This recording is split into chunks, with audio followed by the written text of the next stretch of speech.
The fist came down on the door 3 times slow, then 3 times harder. The whole frame shook on its hinges. The sound moved through the walls of the small white house, the way thunder moves through old wood. Not loud exactly, but total. The kind of sound that does not leave room for anything else while it is happening. Vera Calloway stood at the top of the stairs in the dark. She had been awake for 40 minutes before the knocking came. She did not know why she had woken. There was no sound that preceded it. No dream that ended badly. No particular anxiety that had pulled her up out of sleep. She had simply opened her eyes at 5 in the morning and lain there, in the dark of her bedroom for a while, and then gotten up and put on her robe and her slippers, and gone to stand at the window and look at the road the way she had done on many mornings since Henry died. The road was empty. The town of Millhaven, Oregon was a place that did not begin its day. Early 2000 people scattered along a river valley between hills that stayed green most of the year and froze solid every February. One stoplight, one diner, a hardware store that had been run by the same family since 1958 and smelled like machine oil and sawdust and something older than both. Vera had lived here for 31 years and had taught in its school for 26 of them, and knew the rhythms of it the way you know the rhythms of a place you have decided is the last place you will ever live. The fog was in the valley this morning. That was the first thing she noticed. Not the 2 shapes she would see later, not the movement behind the hedge, but the fog. The way it sat in the lower parts of the road and made the streetlight look like something underwater. The way it softened the edges of everything until the town outside her window looked like a place she was remembering, rather than a place she was looking at. Henry used to say the fog made him feel like the world was giving him one more morning before it decided to be difficult. She had never told anyone that. It seemed like the kind of thing that was only meant for the person it had been said to. She stood at the window for a while. Then she went downstairs and put the kettle on and looked in the refrigerator and decided on soup. She had a habit of making soup when she could not sleep, which Henry had thought was both practical and strange, and she had been doing it for 9 years now without him, and had not yet decided whether to stop. The soup was a beef and potato. She had the potatoes from a bag she had bought 3 days ago, and the beef from a cut she had portioned herself, and kept in the freezer the way her mother had taught her. She put everything in the pot, and set the heat low and moved around the kitchen, in the way of a person who has cooked in the same kitchen for 30 years, and has stopped needing to think about where anything is. It was around 8 in the evening when she saw the movement behind the hedge. She was standing at the kitchen window, watching the soup. The light above the stove cast a yellow cone over the counter, and the window was dark beyond it. But the streetlight at the corner of her lot was enough to show her the top of the hedge and the faint movement there, low, close together. 2 shapes tucked in against the base of the privet, where it grew thickest near the old gatepost. The bigger one had its arm around the smaller one. The smaller one was shaking so hard, Vera could see it through the glass. She stood very still. Her first thought was the word deer, which was the word that came to her when something needed tending. Her second thought was raccoons, which was wrong, and she knew it was wrong before the thought had finished forming. Her third thought was children, which was correct. And she turned off the stove and took Henry's old wool coat from the hook by the back door and put it on over her robe and went outside into the sleet. The sleet had been falling since mid-afternoon, not heavy but steady, the kind that coats everything in a thin skin of ice by morning. She felt it on her face when she came out. She walked slowly along the path to the gate and pushed it open and stood at the corner of the hedge and did not try to approach. "Honey," she said. Just that one word. softly. The bigger child whipped around like something cornered. She moved in front of the smaller one in the same motion, a protective repositioning so practiced. It had the quality of instinct, the body doing what it had been trained to do before the mind could weigh in. They were both prepared to run. She could see it in the way they held themselves. Vera did not move. She did not step forward. She did not reach out. She had spent 37 years in classrooms, and she knew the difference between a child who was afraid of a person and a child who was afraid of the world. You could not close the distance with the second kind. You could only keep still and let them decide. "I have soup on," she said. "Beef with potatoes. There's plenty." The bigger girl went very still. She was perhaps 9 years old. Dark hair soaked flat against her head, jaw set with the particular hardness of a child who has learned to control her face.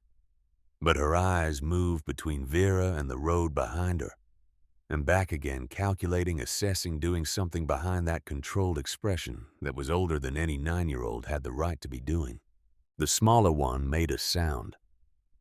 It was somewhere between a cough and a sob, and it came out of her without permission. The kind of sound that happens when a body has been holding too much for too long and let some of it slip. She was perhaps 5 or 6. A sweatshirt with no coat. Bare arms. She was shaking the way a person shakes when the cold has gotten into the bones rather than just the surface. The deep, involuntary shaking of a body trying to generate heat it cannot generate. "You don't have to come in," Vera said, "but you can't stand out here." The bigger girl looked at her for a long time. Long enough that Vera understood the assessment was real. The girl was not a child deciding whether to trust a kindly stranger. She was something closer to a small soldier, deciding whether a tactical retreat was safe. Then she nodded. Once. Just once. Vera took them inside. She did not ask questions in the kitchen. She had learned a long time ago that questions at the wrong moment were their own kind of unkindness. She sat the smaller one at the table and wrapped her in the quilt from the back of the sitting room sofa and ladled soup into 2 bowls.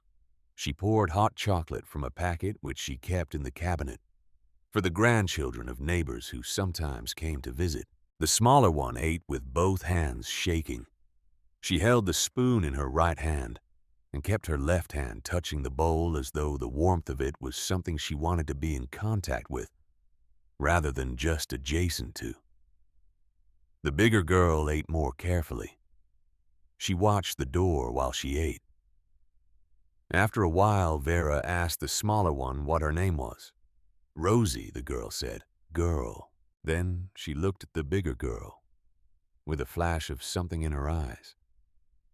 The quick, worried look of someone who has given information they were not supposed to give. The bigger girl did not react. Her face stayed still. She was somewhere else for a moment. Then she came back. "My name is Della," she said. It was not the name that mattered. It was the way she said it. With deliberateness. As if she had made a decision about whether to say it and had decided that this particular woman in this particular kitchen had earned it. Vera nodded. She poured more hot chocolate. She refilled the bowls without asking. They ate. The sleet tapped at the window. The pot on the stove made its low sounds. Vera sat with her own soup and did not press and did not perform and did not do anything except be a person sitting in a kitchen with 2 children at the end of a bad night. May had fallen asleep with her cheek on her arm before the bowl was empty. Vera had started calling the smaller one May in her head, somewhere around the second cup of hot chocolate, which was probably foolish, but which felt accurate in some way she could not have explained. Della watched the sleeping girl for a moment. Something in her face changed. The soldierness of it went somewhere, and what was underneath was still 9 years old after all. Then she looked at Vera. "Are there any bikes outside?" she said. "Motorcycles." Vera set her cup down. She did it carefully. "No, honey. There's nothing outside but my truck and the rain." The girl's face did something complicated. There was disappointment in it. There was relief. And underneath both of those things, there was something that was not quiet either. "Mom said if I couldn't find her, I should find the bikes," Della said. "She said find the bikes and they'll know what to do. She said find Uncle Wade." Vera looked at the girl.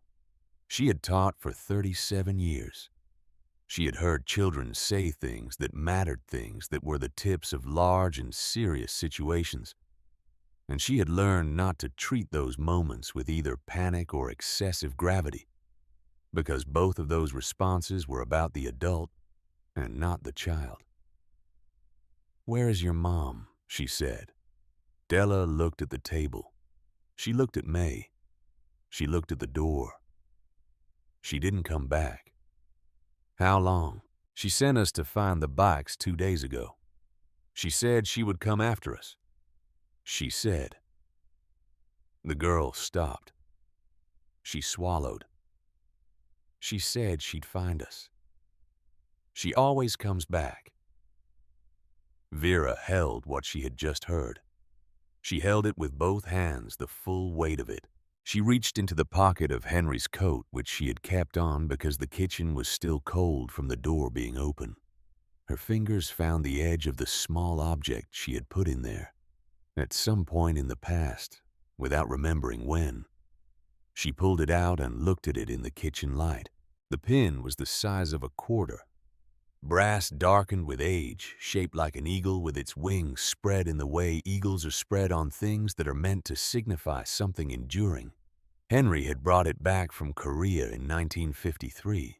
He had worn it on the collar of his work shirt for 40 years, not every day, but on the days that were hard, the days when something needed deciding. She had never put it on. After Henry died, she had moved it from the collar of his last shirt to the small dish on the dresser, and she had looked at it every morning since, and had never quite understood what she was waiting for. She got up. She went around the table to where Della sat. She crouched beside the girl's chair, so their eyes were level. "My husband carried this for 40 years, she said. "He brought it back from a place a long way away when he was very young. He always said it was for courage. Not the kind that means you aren't afraid. The kind that means you keep going even when you are." She pressed the pin into Della's small hand. "You hold it tonight. I'll figure out the rest in the morning." Della looked at the pin. She turned it over. She looked up at Vera. Something in the girl's face did not soften exactly. It was harder to describe than that. It was more like something that had been braced against the world, decided for a moment to stop bracing. She closed her fingers around the pin. Vera helped May into the spare room without waking her. Della came behind her and got into the bed beside the smaller girl without being asked, because that was what she did. Had always done, would keep doing as long as needed. Vera tucked the quilt up. She turned off the lamp. She stood in the doorway for a moment, watching them breathe. Then she went back downstairs and double-checked every lock in the house and sat in her chair by the window and watched the road. The night passed. The sleet stopped somewhere around 2 in the morning. By 4, the road had a thin glaze on it that caught the streetlight. Vera did not sleep. She had discovered after Henry died that sitting in the chair by the window was the thing she did when her mind would not settle, and she had stopped fighting it because fighting it made things worse. She thought about a girl who had been told to find the bikes if her mother did not come back. She thought about a mother who had sent her children away first. She thought about what kind of situation produced those two facts together, and whether the situation was one that was going to come to her door or stay wherever it was. She thought about Henry and the pin. At 5:30 in the morning, she heard the tires on the gravel, not the slow roll of someone turning around in a driveway. The deliberate crunch of a vehicle coming to a stop in front of the house and staying there. She was at the window before the car had finished stopping. A black SUV, tinted windows. The kind of vehicle that communicated a specific kind of money, which was the kind that does not need to announce itself, because the vehicle announces it for them. Two men got out. They were not in uniforms. They wore dark suits, the kind that were good enough to be professional and anonymous enough to be untraceable. One was tall and thin with a shaved head and hands that hung with the particular looseness of a man who has used them and expects to use them again. The other was shorter, thicker through the chest, with a small white scar near his left ear, and the kind of walk that favors one knee without quite admitting to it. Neither of them carried clipboards. Neither of them carried anything visible at all. Vera went upstairs without making a sound. She woke Della with a hand on her shoulder, and her face close and her voice low. "Listen to me," she said. "Two men just came up the drive. I need you and May to go into my closet. There's a hatch in the back wall that opens into the eaves. You go in there. You stay quiet. You do not come out until I come for you." Della's eyes went wide. She was awake in an instant. Fully awake, the kind of waking that does not require transition, because the body had been sleeping with one part of itself still listening. She nodded. She woke May. They moved without a word. Children who have been hunted before know how to move. Vera went back downstairs. She was at the kitchen counter when the doorbell rang. She walked to the door. She put on the chain. She opened the inner door to the length of the chain and looked through. "Morning, ma'am." The tall one. Practiced politeness, the specific warmth of a voice trained to read as friendly. "We're with Child and Family Services. We had a report last night. 2 children were spotted on your property." "From who?" "Anonymous tip. Concerned neighbor. You have identification." He reached into his coat. He pulled out a leather wallet and flipped it open and snapped it shut. The motion so practiced it had become automatic. The badge glimpsed but not seen. Vera had spent 37 years watching students hand in homework they had not done. She knew the performance of substance without substance when she saw it. "You'll need to show me that again," she said. Slower. The tall man's smile thinned at the edges, just enough to show what was underneath it. "Ma'am, are the children here?" "No." "You mind if we step inside and have a look?" "Yes, I do mind. You can come back with paperwork and a uniformed officer." The shorter one moved then. He stepped to the side and put his shoulder against the door. Just enough pressure to make the chain creak. The specific application of force that says, "I am going to do this, and I have done it before, and I will not stop until I have done it." "We don't need paperwork, ma'am. You do here." He pushed harder. The chain held. He stepped back. He looked at the door for a moment, the way a man looks at a door he has already decided to open. Then he kicked. The chain ripped out of the frame. The sound of it was sharp and final. The door swung open. The 2 men were inside the house. Vera did not run. She did not scream. She walked across the room to the fireplace. The poker had hung there since 1981 when she and Henry had moved into this house, and Henry had bought it from a hardware store in town and hung it on its hook and said, "There, that's for snakes."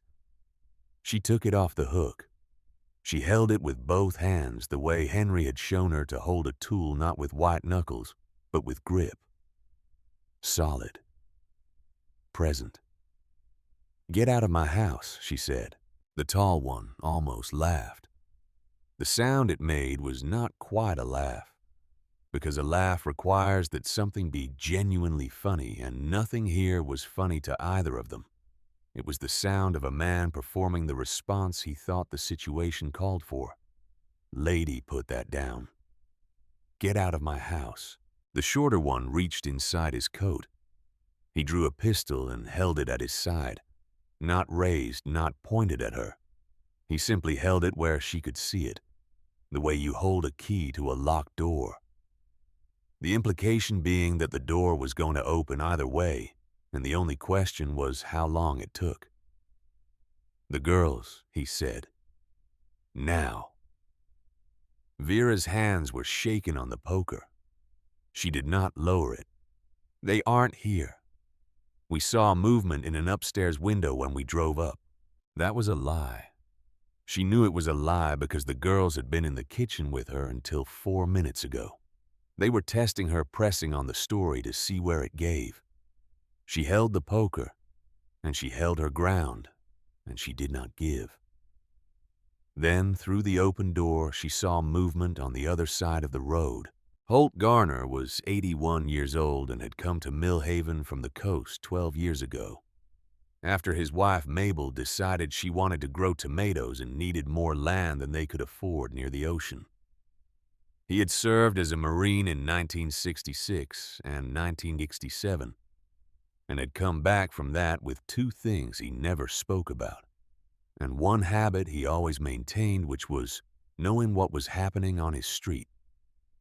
Before anything on his street knew he was watching it, he was on his porch now. He had on his old work coat and his boots, and he was holding a 12-gauge shotgun in both hands with the barrels pointing at the ground, and his expression had the quality of a man who had arrived at a conclusion and was not interested in revising it. He came down his porch steps. He walked across the road. He stopped at Vera's gate. "Step away from the door, ma'am," he said. His voice carried. He looked at the two men inside Vera's house, the way a man looks at something that has come onto his property without being invited, and has not yet decided whether the situation calls for patience or the other thing. "You boys came up the road in that black truck about 6 minutes ago," Holt said. "I wrote down your plate when you turned into the drive. My wife is on the phone with the county sheriff right now. I would guess you have about 4 minutes before a cruiser shows up on this road. Less if the deputy on duty didn't stop at the diner first." He racked the shotgun. The sound of it in the cold morning air was its own kind of sentence. The tall man stared at Holt for a long moment. The calculation behind his eyes was visible, if you knew what to look for. And Vera had been watching people calculate things for a long time. He was measuring distance and time and consequence. He was arriving at an answer he did not like. He turned back to Vera. His voice had shed its practiced warmth entirely. What was left was neither warm nor cold. It was simply practical, the voice of a man communicating terms. "You hear me," he said. "You talk to anyone. You involve yourself in anything that doesn't belong to you. We come back." He stopped. "And we don't come back with two." He grabbed something off the hall table on his way out. Henry's photograph. The one in the silver frame that had sat on that table since the day they moved in. Henry Young in it, maybe 30, standing in front of the truck he had owned before Vera had known him, squinting into the sun with the expression of a man who has just been told something good, something good. The man threw it against the wall as he walked through the door. The glass shattered. The frame broke at the corner. Henry's photograph slid across the floor and came to rest face up near the baseboard, looking at the ceiling. They got into the SUV. The engine started. The SUV reversed out of the drive and was gone. Holt stood at the gate until the sound of it had faded down the road. Then he lowered the shotgun and walked up to the house and stood in the doorway. "You all right, Maggie?" he said. He had been calling her Maggie since the 3rd week after she moved in, and she had never corrected him because Henry had found it funny.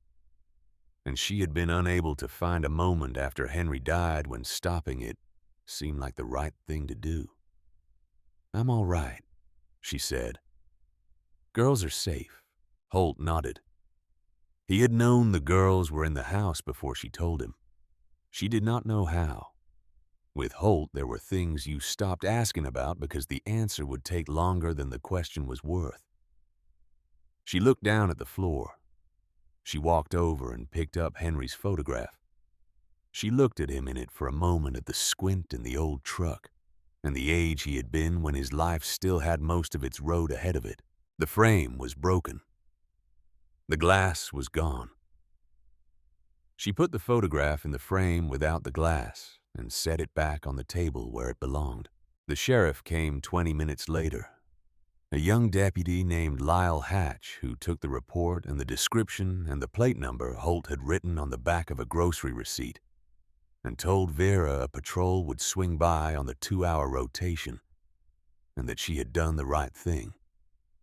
He told her CPS would be out in the morning. He looked at the broken lock on the door and said he would send someone to fix the frame. He left. Vera brought the girls down from the eaves. May cried for a while.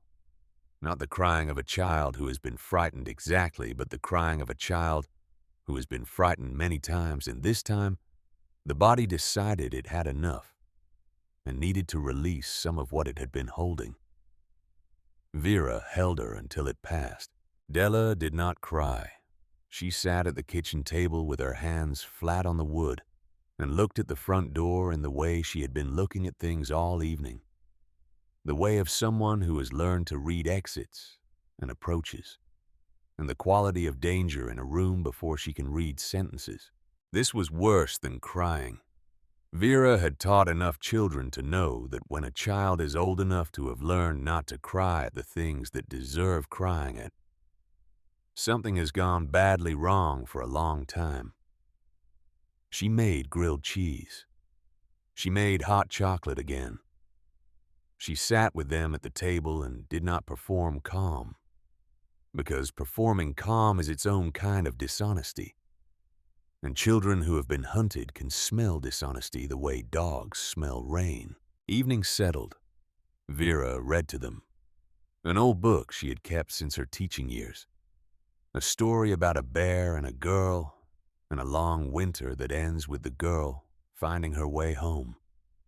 She had read it to perhaps 200 children over the years in classrooms and at story hours at the library and twice at the bedsides of children who were sick. And it had never failed to do the thing a good story does, which is to locate the listener inside something larger than their current trouble. May fell asleep against Vera's shoulder before the story ended. Della held Henry's eagle pin in her closed fist and watched the window. She watched it the way she had been watching exits and approaches all night.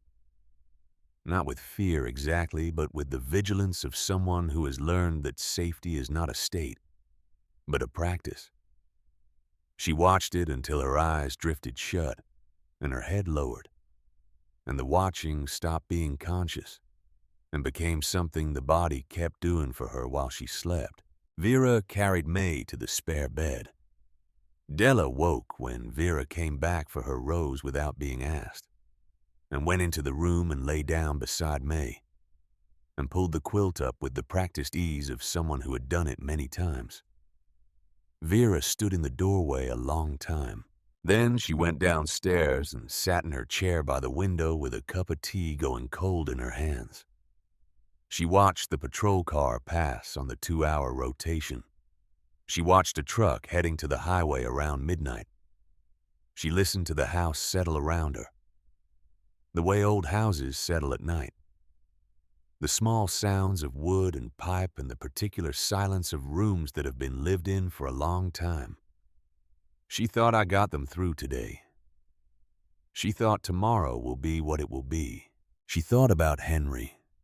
Not the Henry of the last years, the Henry who had become smaller and slower, and who sat in his chair reading the newspaper in the mornings, with the particular contentment of a man who has decided that sitting in a chair reading a newspaper is a sufficient thing to do with a Tuesday. She thought about the Henry of the photograph, the one squinting into the sun, the one who had brought the eagle pin back from Korea at 20 years old and carried it for the rest of his life on the days when things needed deciding. She wondered what he would have thought about today. She thought he would have been quiet about it the way he was quiet about the things he respected. He would have gone and fixed the lock on the door himself without being asked.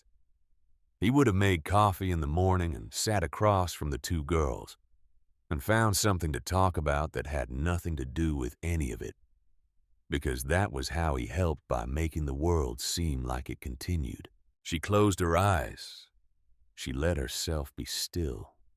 10 miles south on a road that ran through the valley and connected Millhaven to the highway that ran up the coast. A phone in a leather jacket was buzzing in the dark. The man whose phone it was had been riding for 6 hours. He was 60 years old and had been riding for 40 of them, and he no longer thought about the physical act of it the way he had in his younger years.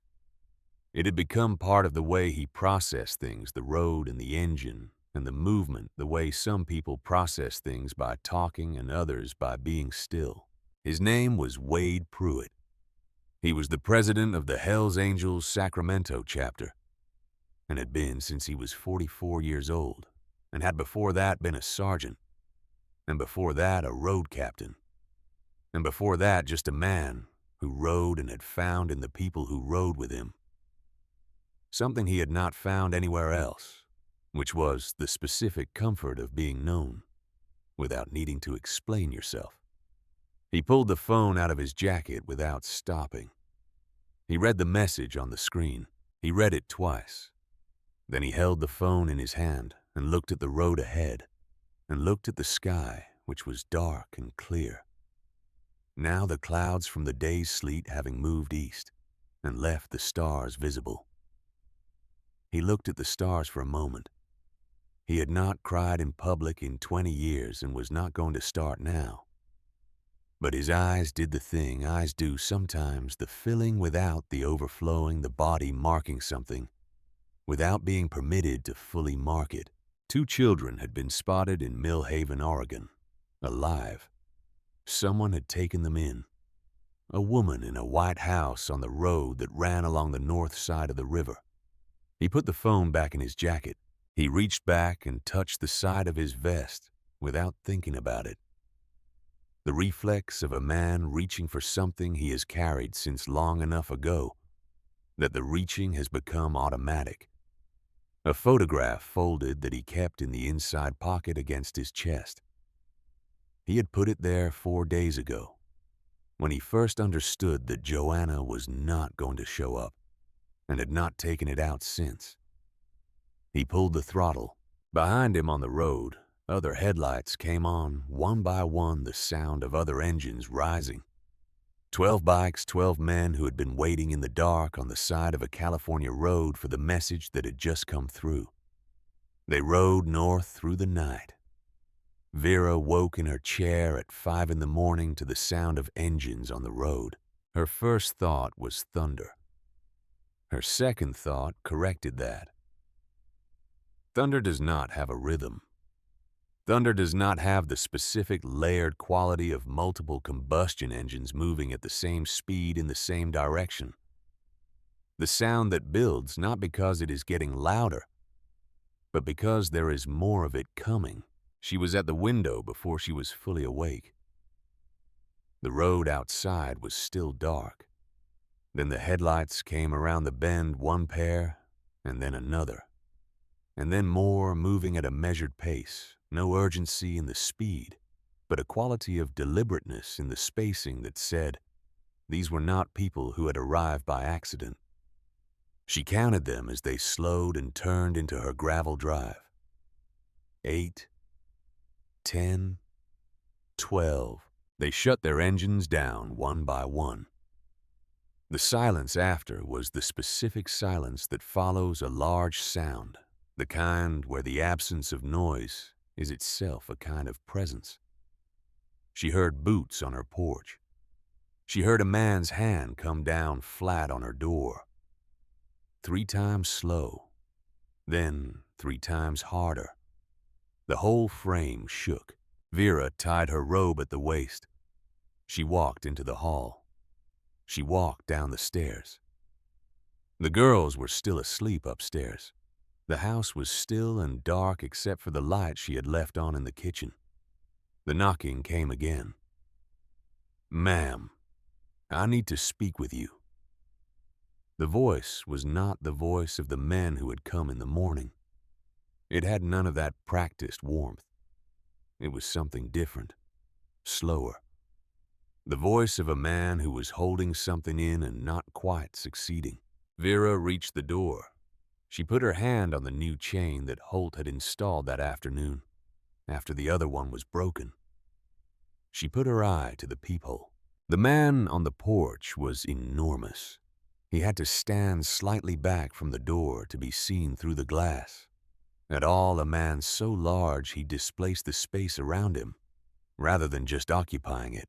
Long beard gone gray at the chin, heavy boots, a vest of black leather with a patch on the back that she could not see from this angle, but could partly see on the front a patch that read, "President" in red letters above a crest she did not know. Behind him on her porch, 6 other men in the same leather, all watching the door. 12 motorcycles in her drive. "Whatever you came for," Vera said through the wood. "The girls aren't here. The police have them. They left an hour ago." The man was quiet for a moment. Then he said, "Ma'am, my name is Wade Pruitt. I run a club out of Sacramento. I am not here to take anything from you. I am here because the girl's mother was my little sister." Vera kept her hand on the chain. She kept her eye at the peephole. "Prove it," she said. A pause. Then a piece of paper slid under the door. Vera bent down and picked it up. It was a photograph. Not printed, the real kind, the kind made from film, the edges worn with handling. A young man in a denim vest, maybe 25 years old. His arm around a girl in a yellow shirt who was laughing at something outside the frame. They were both on a motorcycle somewhere, with blue water behind them, the light, the particular gold of late afternoon somewhere warm. The girl was laughing so completely that her whole face was changed by it. The kind of laugh that does not perform itself. The kind that just happens. On the back of the photograph in pencil in the rounded, careful handwriting of a young woman who had learned to write in a time when they still taught penmanship. "Wade and me, Tahoe, 1989. Love you forever." Vera had been a teacher for 37 years. She knew handwriting the way some people know faces or voices. She knew the difference between handwriting that was decorative and handwriting that was true, and she knew the difference between a message written for someone to see and a message written because the writer needed to say the thing and paper was where they said it. This was the second kind. She looked at it for a long time. Then she looked up at the man standing outside her door. She thought about the girl who had come in from the sleet with her little sister and asked if there were any motorcycles outside. She thought about the way the question had sounded, not like a child asking a random question, but like a child saying a password, the specific, careful sentence of someone who has been given a phrase to say and has been saying it to herself in the dark. Find the bikes. She thought about what it meant that a mother sends her children away first. She thought about Henry. She thought about all those years of children. She thought about what it felt like to recognize a true thing when you were looking at it. The specific quality of that recognition. The way it settled in the chest differently from everything else. She unhooked the chain. She opened the door. Wade Pruitt had to bend his head to come through the door. It was not a dramatic ducking, not the kind a man performs to show you how large he is. It was the unconscious adjustment of someone who has been doing it his whole life. The body having learned long ago what doorways require of it. He came through and straightened on the other side, and stood in Vera's hall with his hands open at his sides and his eyes moving once around the room before settling back on her face. He was 60 years old. The photograph had shown her 25, the lean, concentrated youth of a man who had not yet grown into his own size. What stood in her hall now was the full version of that man, broader through the chest and shoulders, the beard gone gray at the chin, and dark still above it, the lines around his eyes deep from years of riding into weather. He wore the leather vest over a flannel shirt, and the president patch on the front was the same design as the back. A death head with wings, and below it, in a rocker, the word Sacramento. And below that, in another rocker, the words Hell's Angels. His eyes were red. Not bloodshot from drink or sleeplessness, though he had clearly not slept. Red from the specific interior pressure of a man who has been crying and has stopped, and is not going to start again, but whose body has not yet fully given up the evidence of it. He looked at Vera the way a person looks at a stranger who has done something for them that they cannot calculate yet, cannot reduce to its proper proportion, because the thing is still too close, and the accounting of it would take more time than they currently have. I need to see them, he said. They're upstairs, Vera said. Asleep. He turned to the foot of the stairs. He stood there. He did not go up. He waited. Vera understood it, the waiting.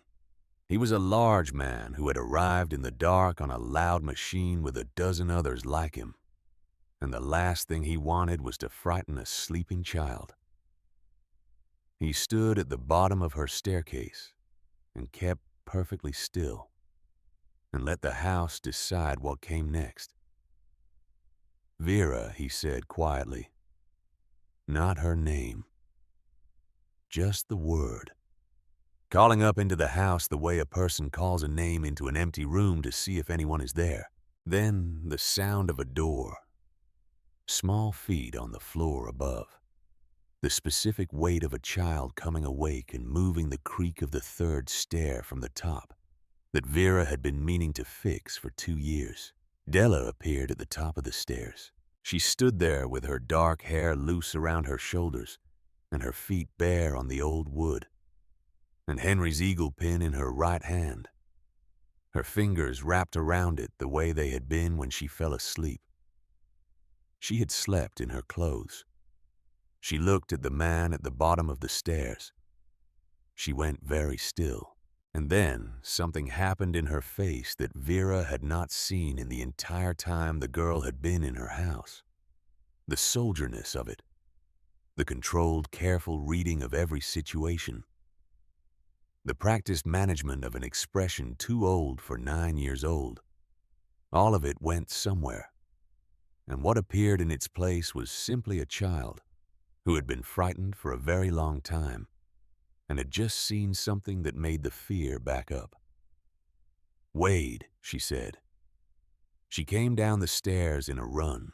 She hit the bottom and went straight into his arms without slowing. and Wade went to one knee on Vera's hallway floor and caught her, and then his arms came around her, and he held her with the totality of a man who has not held this thing in too long and is not yet ready to think about why that is. May appeared at the top of the stairs a moment later. She looked down at the big man holding her sister, and her small face did something complicated. And then she came down, too slower. The careful descent of a child who has recently been woken and is still working out where she is. She reached the bottom and walked to him, and he gathered her in with one arm without letting go of Della. He held them both. Nobody in the room spoke. Nobody moved. The men on the porch outside were still. The house was still. The only sounds were the settling of the old wood and the small sounds of the girls themselves, and whatever was happening in the silence between them. When Wade finally stood up, he rose slowly. The way a man rises who is carrying something heavy and does not want to jar it. He held both girls, one on each arm, May against his left shoulder, and Della against his right, and they were both still holding on May with her hands in the collar of his shirt, and Della with her face turned into the side of his neck. He looked at Vera over the top of Della's head. His mouth moved once.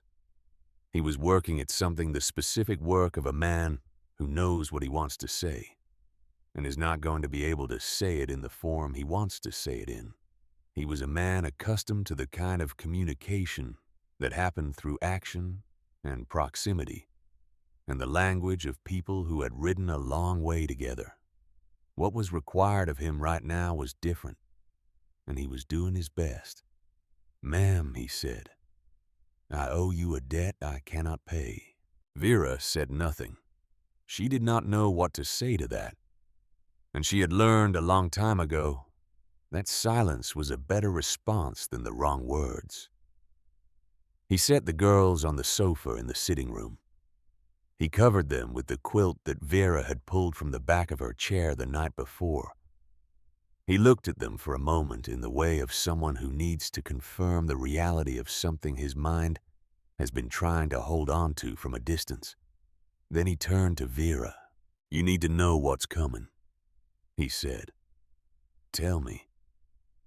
He sat in the chair across from her.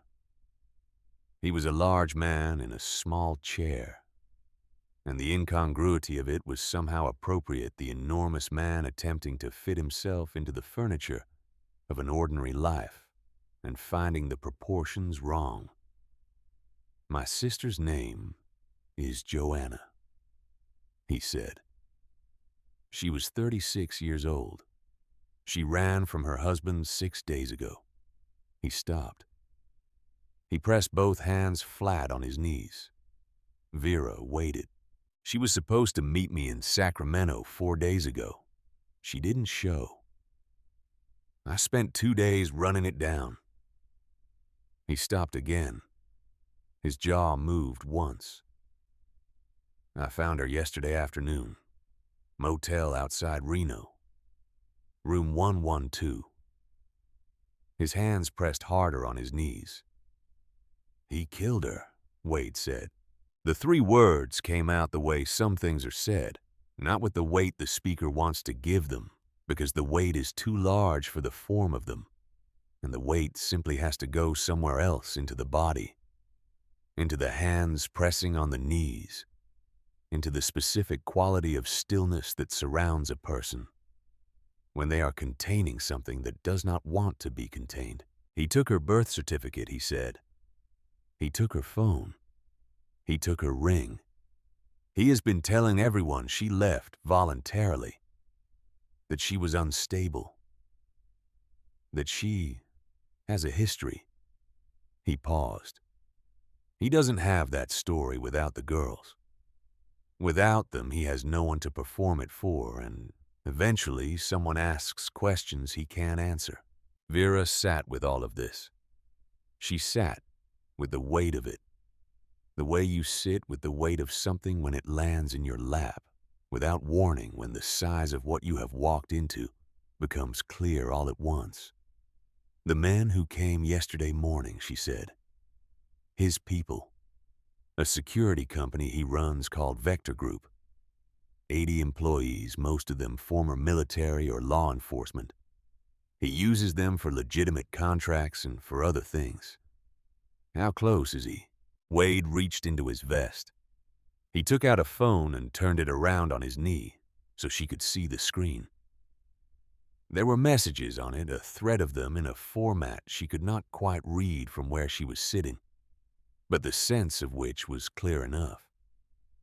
Stewart left the airfield in Bend 40 minutes ago, Wade said.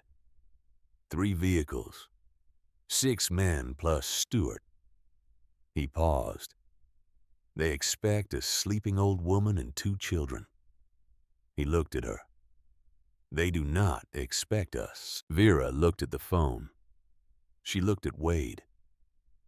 How do you know? She said. Because we own his second in command. Wade said it without expression as a fact. We have owned him for 2 years. He paused. When Stewart moved on, Joanna, the man, sent us a message. That's how we knew where to look. That's how we found the girls. Vera sat with that. The entire time she had been inside a situation that was larger than she could see. The 2 men in the morning, the SUV with the tinted windows, the practice police voices, and the badge flashed too fast.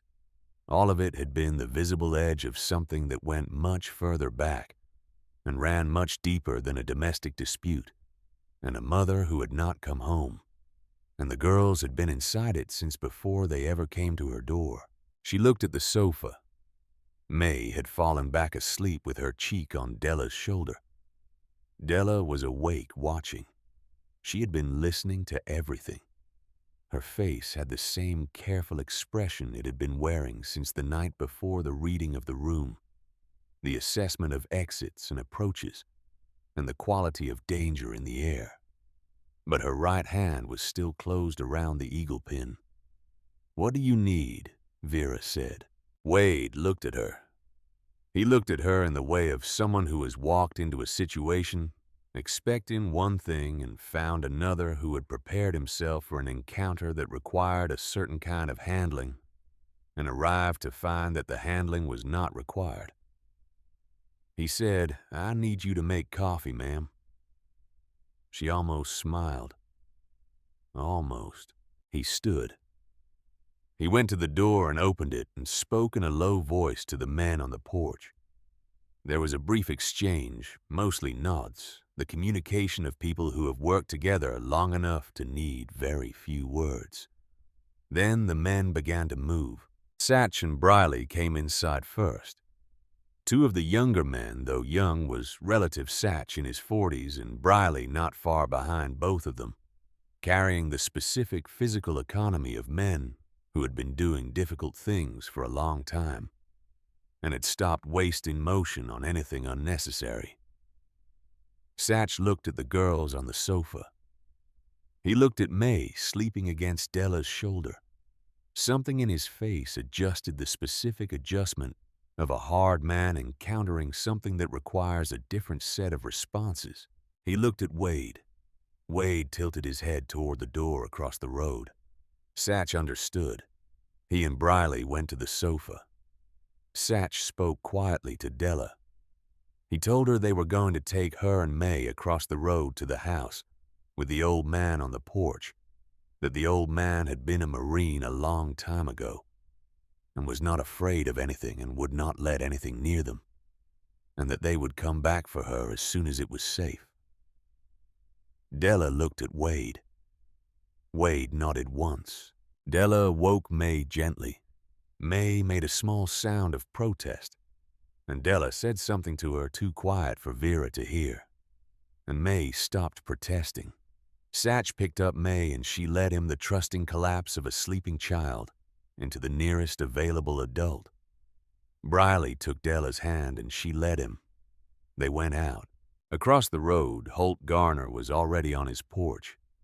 He was in his coat and his boots, and he had the 12 gauge across his forearms in the carry position. The position of a man who is not threatening anything, but is making a statement about his capabilities and his intentions. He watched Satch and Briley come across with the girls, and he stepped aside to let them in without a word. He looked across at Wade. Wade looked back at him. Holt gave a single nod, not a greeting, an acknowledgement. The communication of two people who have different relationships to a shared thing and respect each other for the relationship each has chosen. Wade turned back to the house. His men moved with the efficiency of a plan that had already been decided before they arrived, which meant it had been thought through on the road, which meant that before any of them had seen this house, or this street, or this town, someone had already been working out how it would need to go. 4 of them went into the trees behind the property, moving through Vera's small back garden, and the fence at the far end, without making a sound, disappearing into the line of Douglas fir that ran along the back of the lots on this side of the road. 2 went upstairs, 1 each to the windows at the front corners of the house, and she heard their boots on the old floors above her. And then the sounds stopped, and they were still. 2 more went around the back of the house and did not come back to the front, which meant they had taken position there. That left Wade and 2 others inside. One of the remaining men, older gray at the temples, took up a position against the wall beside the front door, where he would be invisible to anyone looking through the glass. The other stood near the hall to the kitchen. Wade set the kitchen chair in the center of the sitting room. He looked at Vera. "I need you in this chair," he said. "When Stewart comes to the door, I want him to see you and only you through the chain." He paused. "You don't speak unless I tell you. You don't move unless I tell you." He met her eyes. "I know that's asking a lot of a woman who just spent the night defending her own house." Vera looked at the chair. She looked at the poker by the fireplace, which she had put back on its hook after the men left the morning before, but had not moved to the back of the room or out of her reach. She looked at Wade. He was watching her with the attention of a man who was trying to understand something quickly and knew he did not have much time and was doing the best with what he had. He was not performing confidence. He was not performing authority. He was simply a person who had been in difficult situations before and knew what this one needed, and was asking her to trust him on the basis of nothing except the photograph she had been carrying in her cardigan pocket since she picked it up from the floor. Vera walked to the chair. She sat down.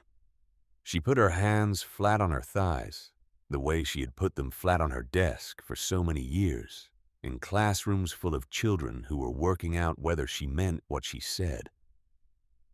The posture of a woman who has decided something and is not going to be moved from it by the circumstances that are coming, not because she had been told to, because this was how she finished what she had started the night before, when she went out into the sleet in Henry's coat. Wade looked at her. Something in his expression changed. He did not say anything. He moved to the wall beside the hall door and was still. The house waited. The coffee percolated in the kitchen. The sound of it was domestic and ordinary and completely at odds with the men positioned in the trees and at the upstairs windows and along the walls. And the ordinariness of the sound was its own kind of comfort. The world maintaining its normal operations around the edges of what was happening. Vera sat in the chair.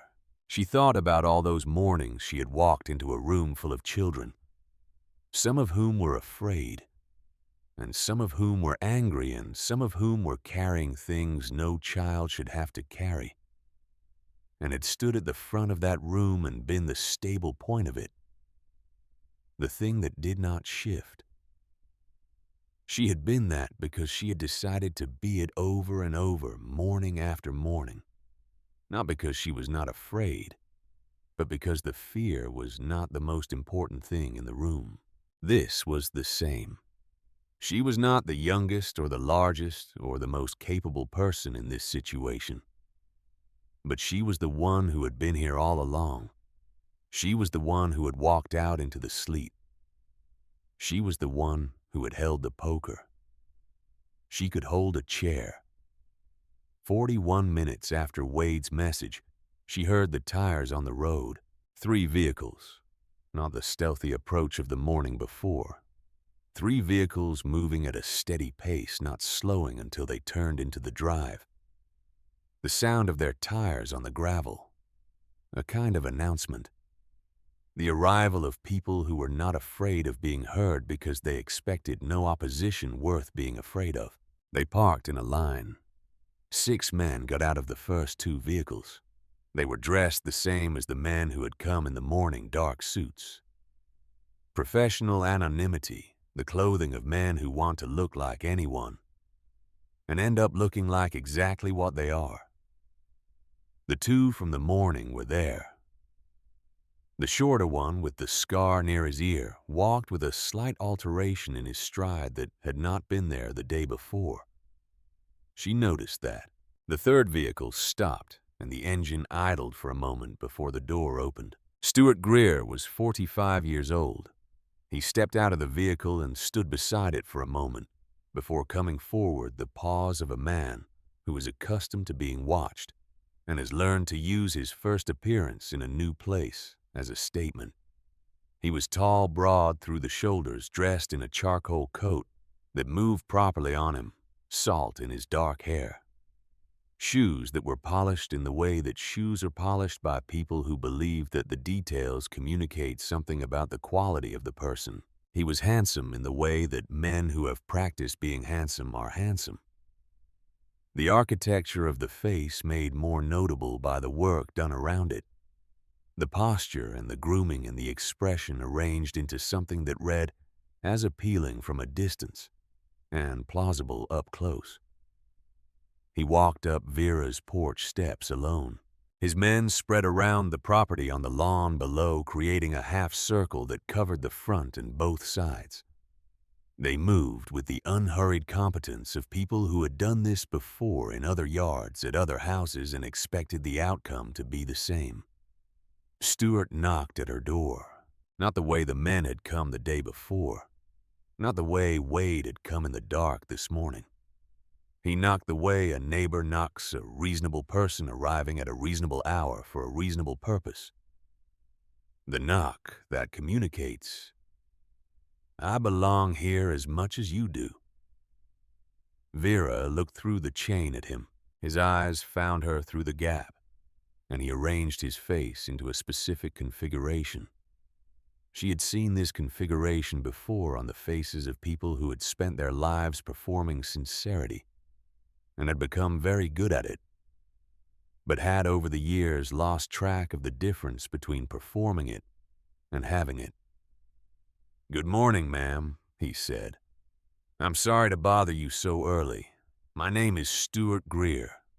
I believe my daughters are inside this house. I'd like to take them home."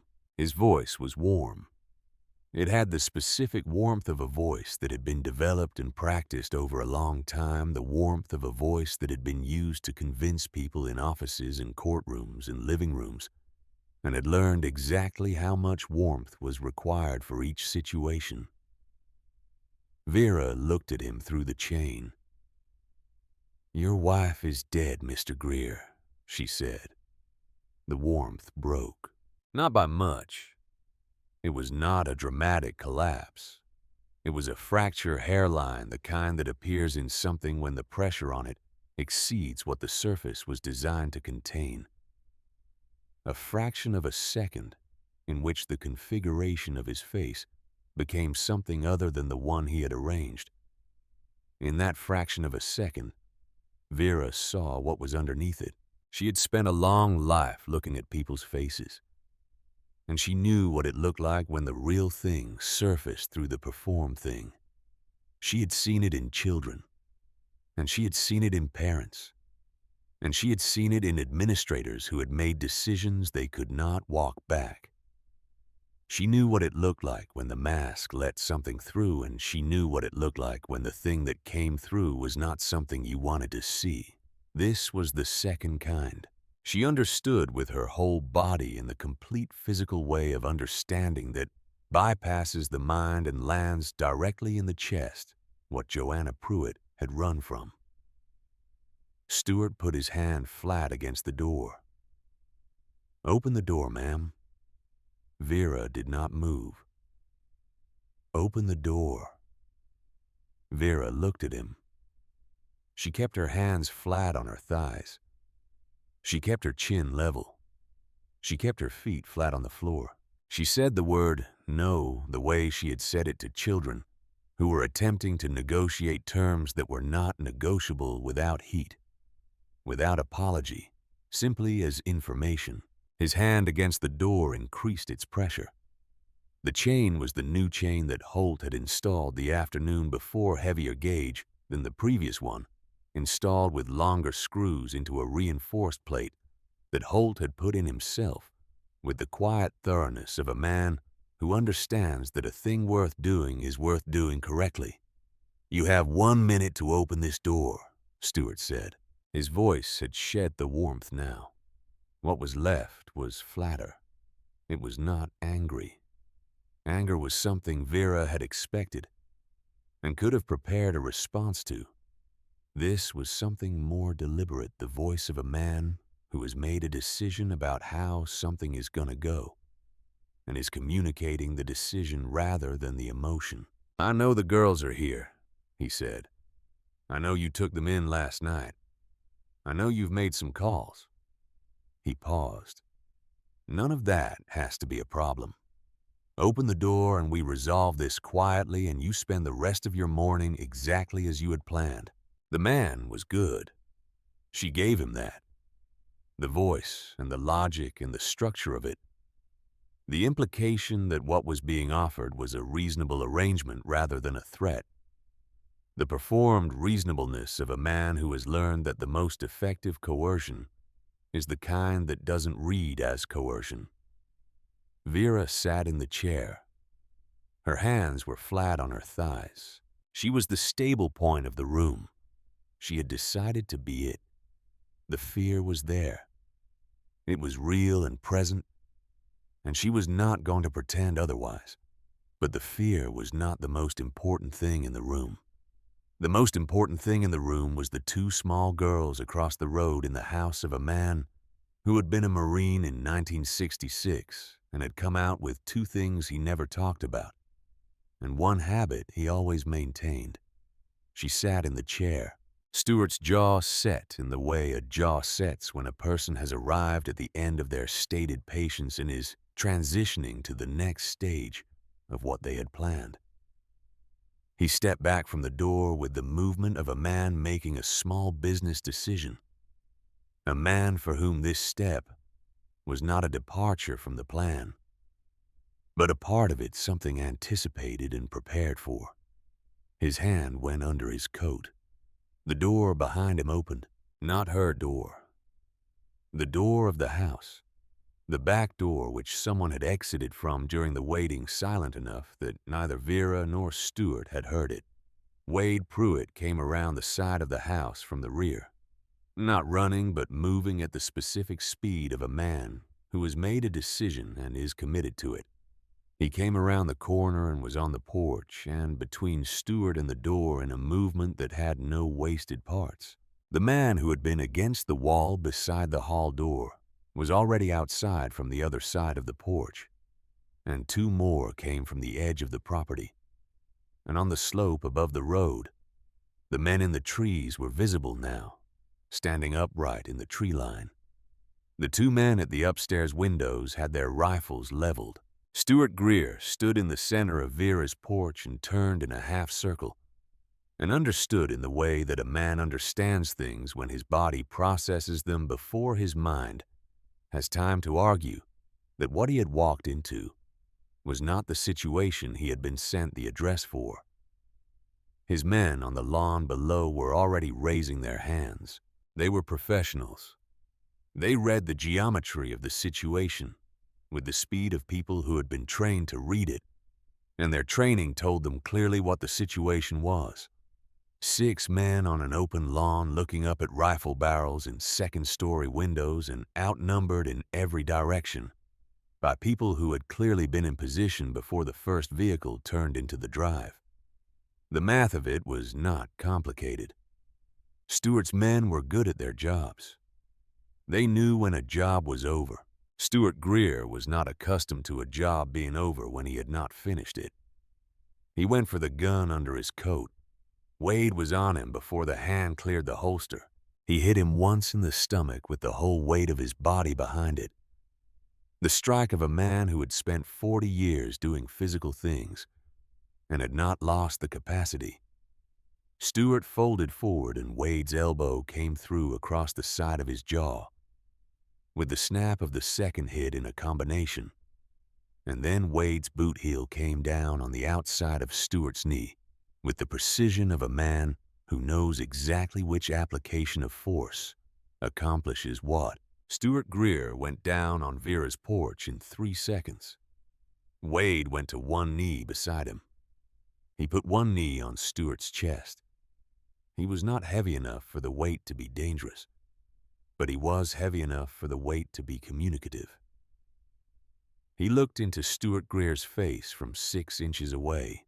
Stuart was trying to breathe. The stomach hit had compressed the diaphragm, and the body was doing the involuntary work of reinstating its normal function, which took several seconds, and during those seconds there was nothing else. Wade waited. "You killed my sister," he said. Stuart made a sound. It might have been a word or it might not have been. "I want you to know something," Wade said. His voice was low, not quiet exactly. The specific register of a voice that does not need volume because it is going to be heard regardless of how loud it is.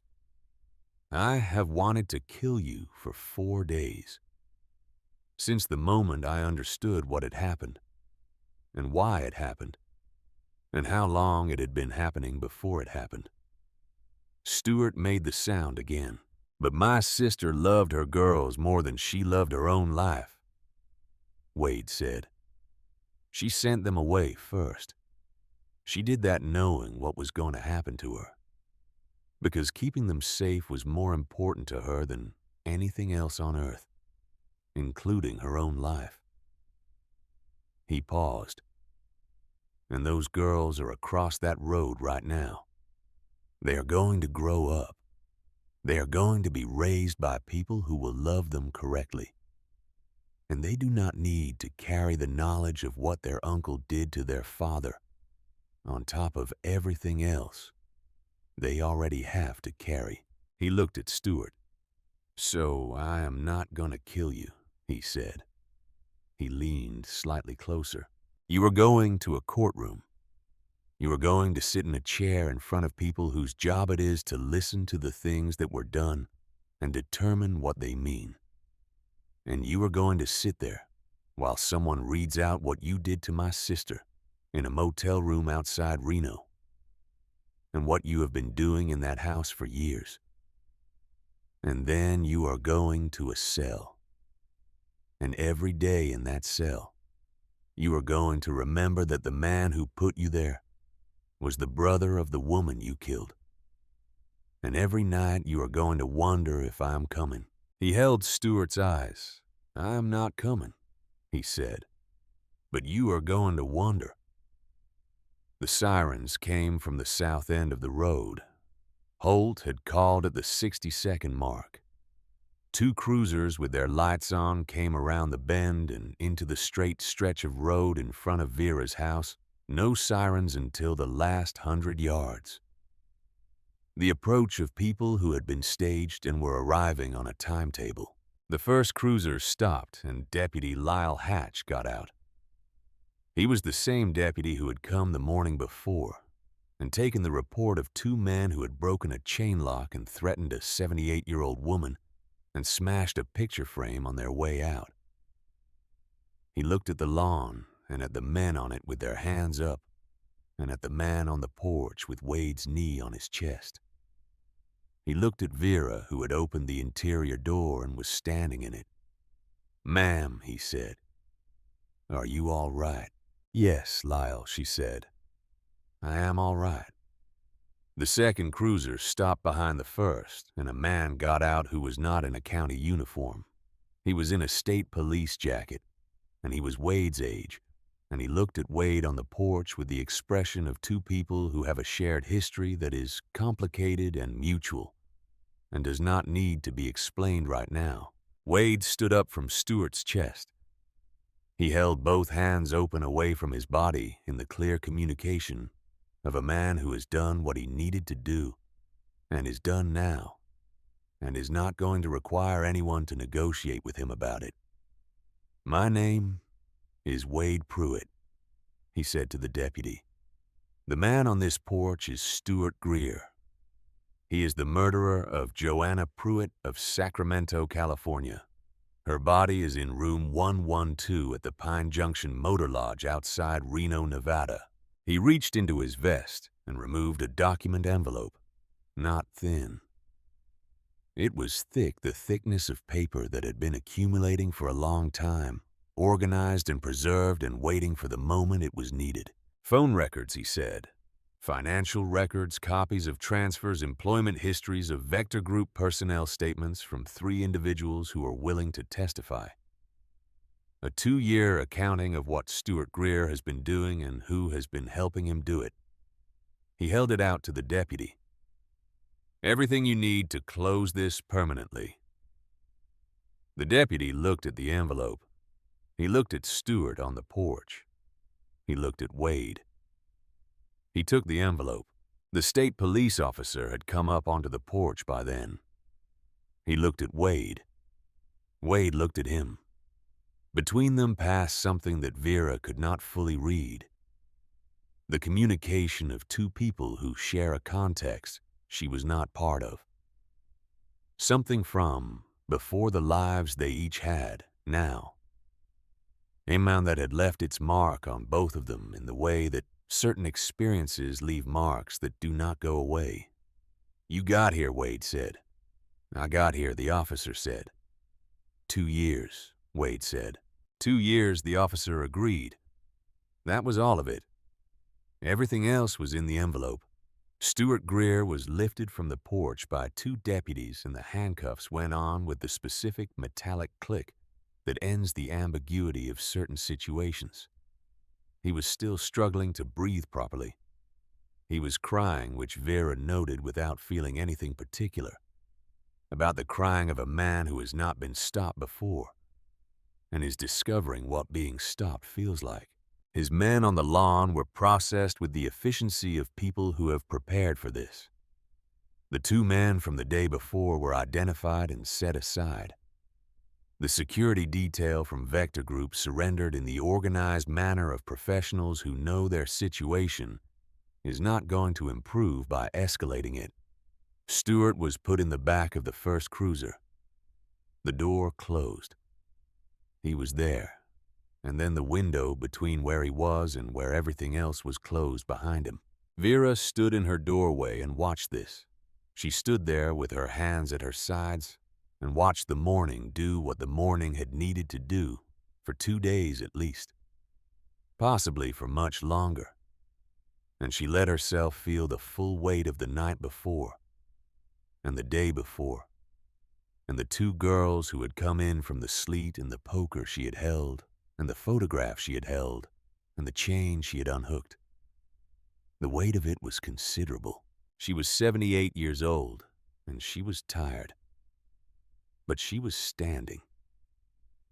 After a while, Satch and Briley came across the road with the girls. May was in Briley's arms, still half asleep, her head on his shoulder, with the complete physical trust of a very small child who has made a decision about a person and has not yet learned to make it more complicated than it is. Della walked beside Satch. She was watching everything, the cruisers, the men being organized on the lawn.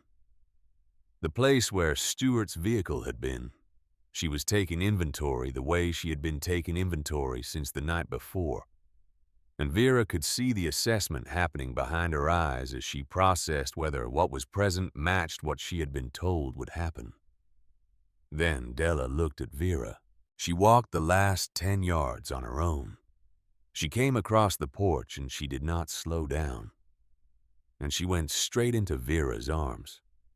Not into Wade's, not toward the bikes or the men in leather, or the people who had come in the night with the noise of engines.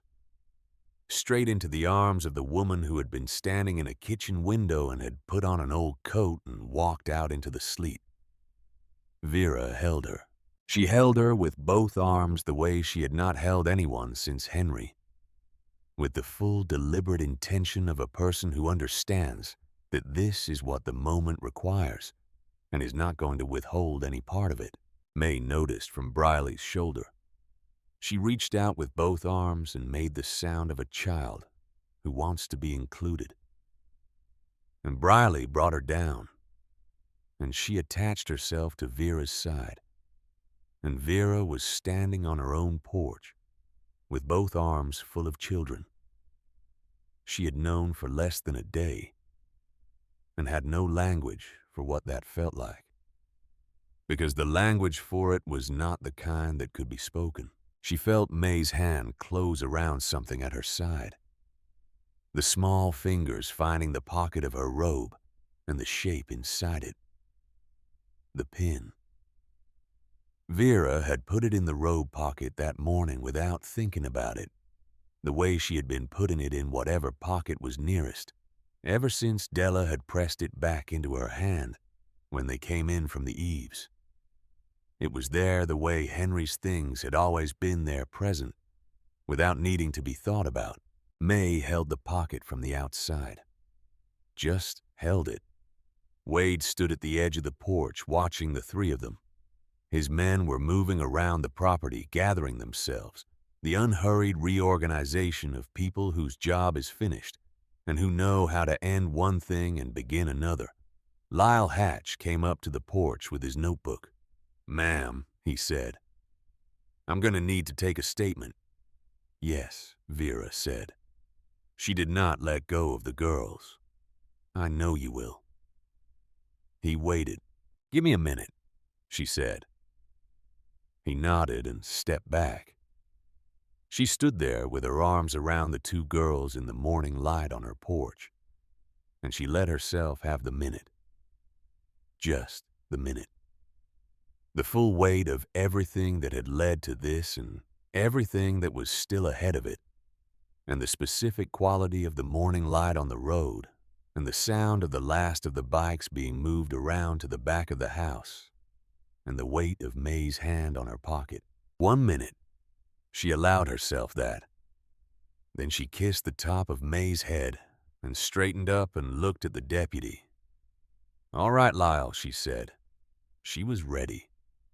The statement took 1 hour and 40 minutes.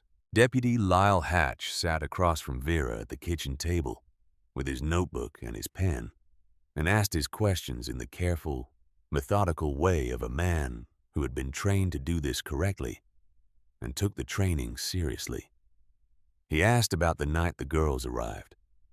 He asked about the morning the two men came. He asked about the evening and the chain and the photograph and the sequence of events that led to the front door being opened at 5:42 in the morning. He wrote everything down. He read parts of it back. He asked clarifying questions without making her feel like she had given wrong answers, which was a quality Vera associated with good teachers and good listeners, and apparently good deputies. When it was done, he closed the notebook. He looked at her across the table in the morning light with the expression of a man who has been doing a job and has now stepped slightly outside the job for a moment. "Ma'am," he said. "Lyle," she said. He seemed to be working out how to say something.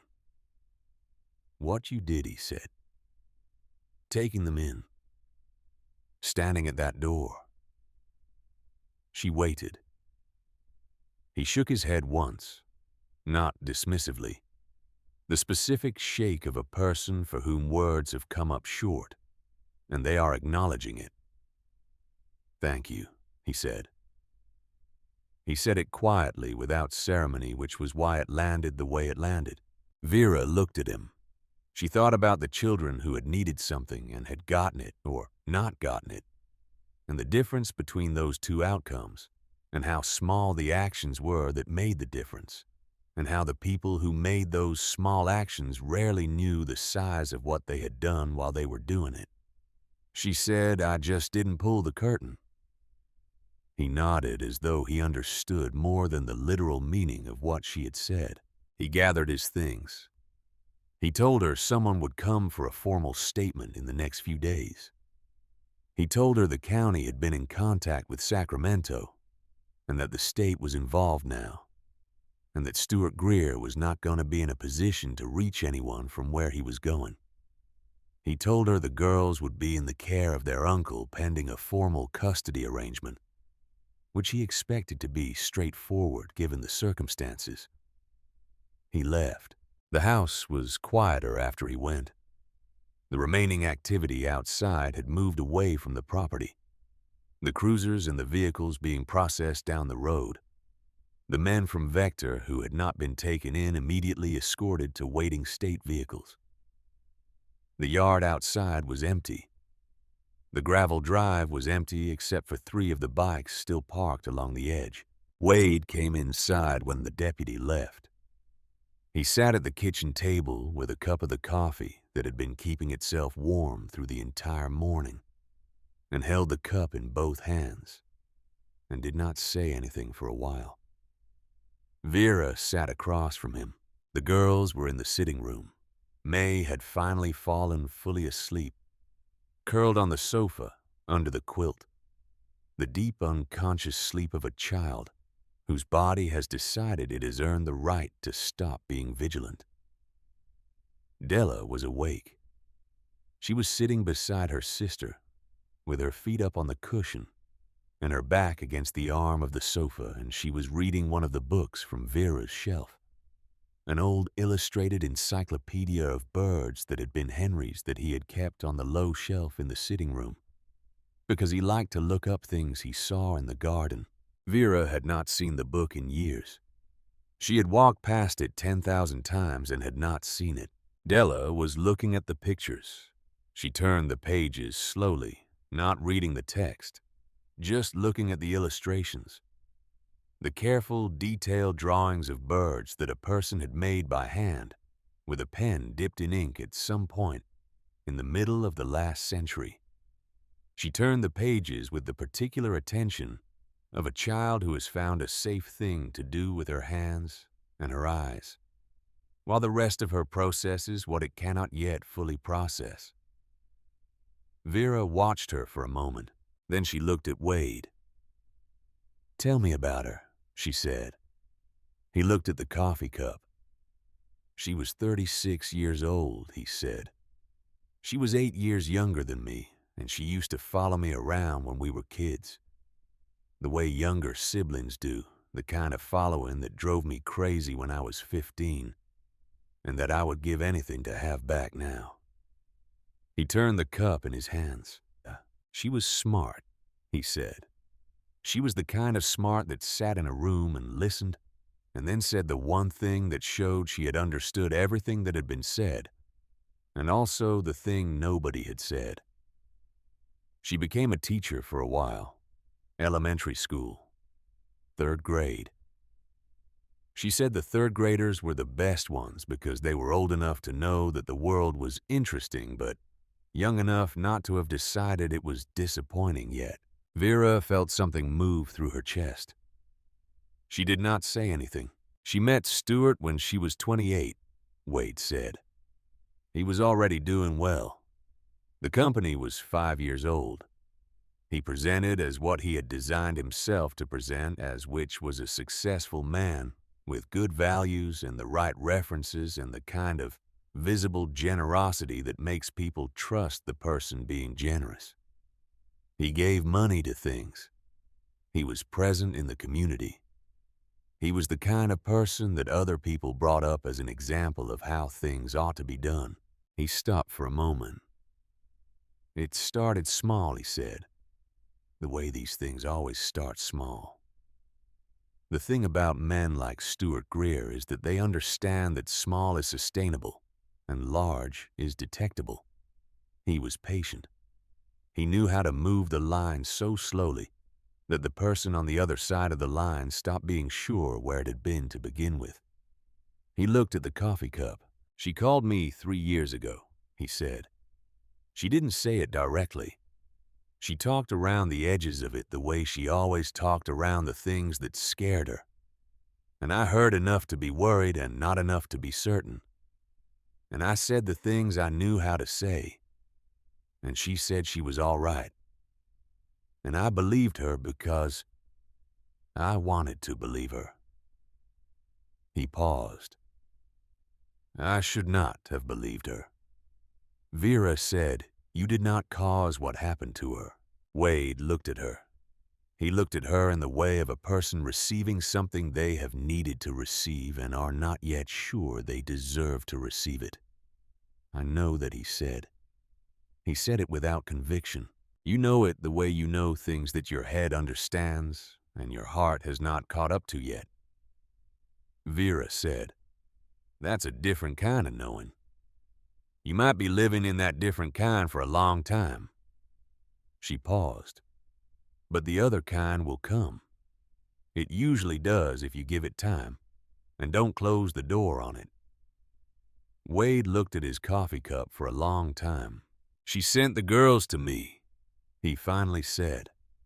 "6 days ago, she put them in a car and told them where to go, and she called me from a payphone in a gas station to tell me they were coming, and then she went back." He stopped. "She went back?" "Yes," Vera said. She had decided to face him. He looked up. "She wanted to give me enough time to get the girls somewhere safe before she did it. She thought if she ran at the same time, they'd have a better chance of catching all of them.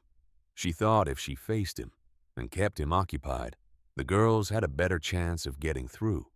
Vera sat with that. "She was a mother first," Vera said. Wade closed his eyes for a moment. When he opened them, they were dry.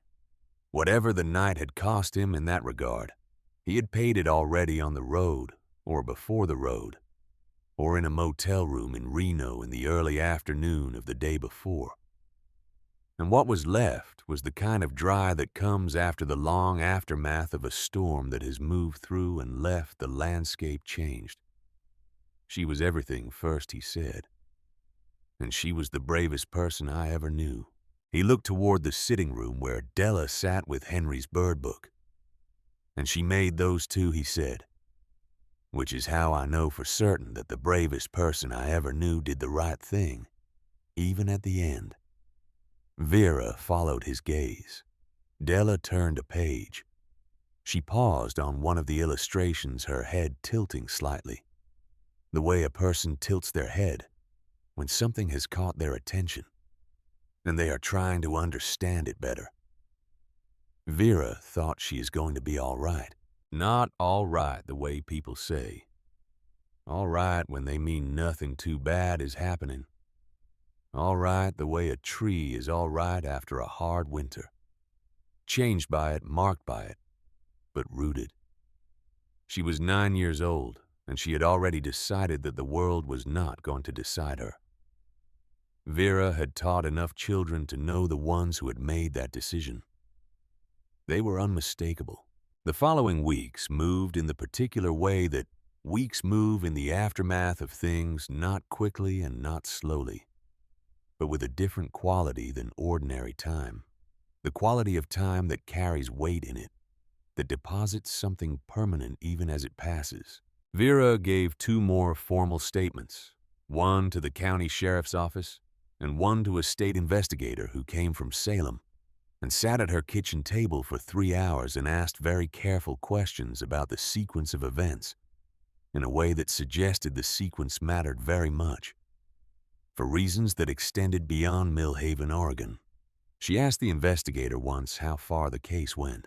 He told her that he was not in a position to give her details, but that the envelope Wade Pruitt had brought to her porch on that morning contained information that had been 2 years in the collecting, and that the people who had collected it had done so with considerable care, and that what it contained went further than a single man in a charcoal coat.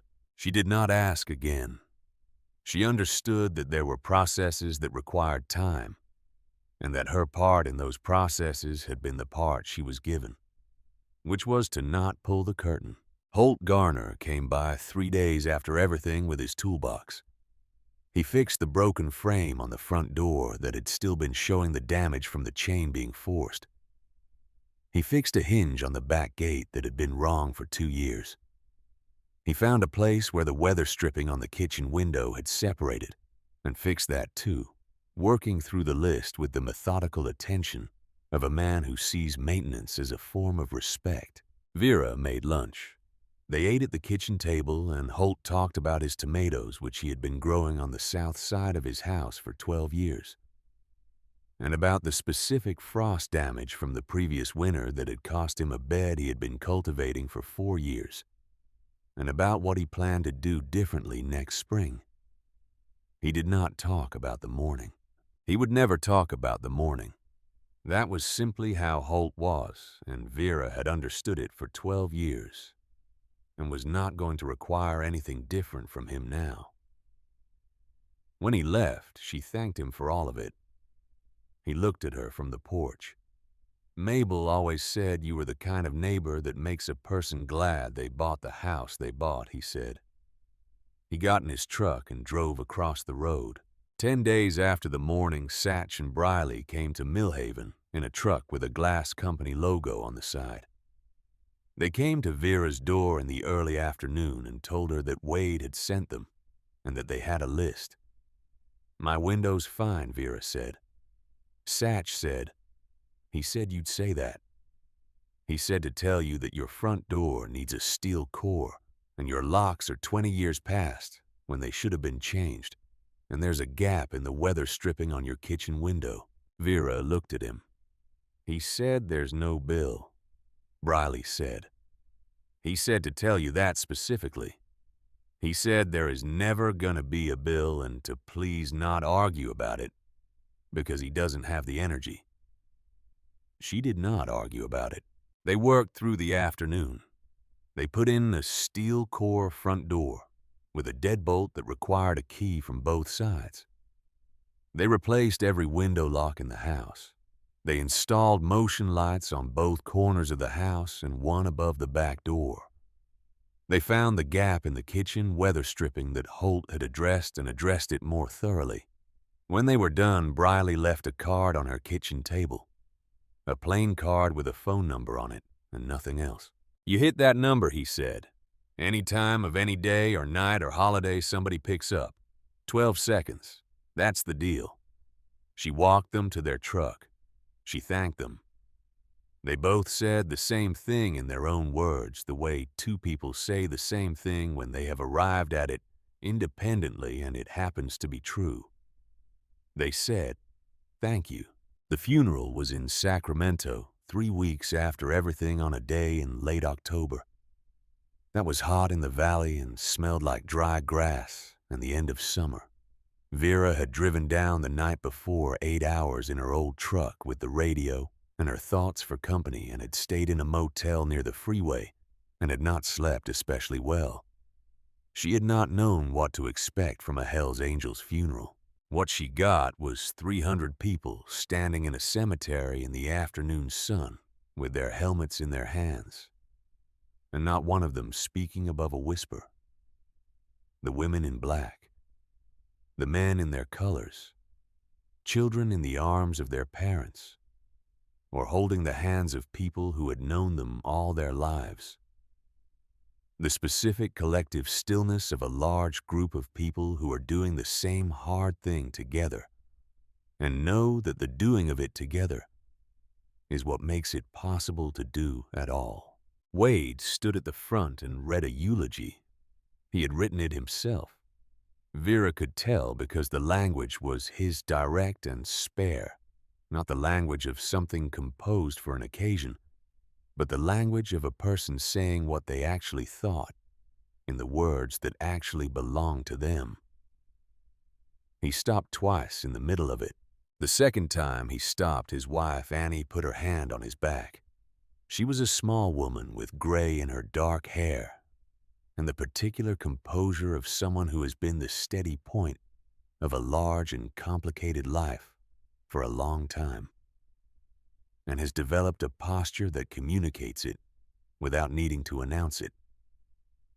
She put her hand on his back and kept it there, and he found the thread again and finished. Joanna was buried next to her parents. The stone was simple. The dates were accurate.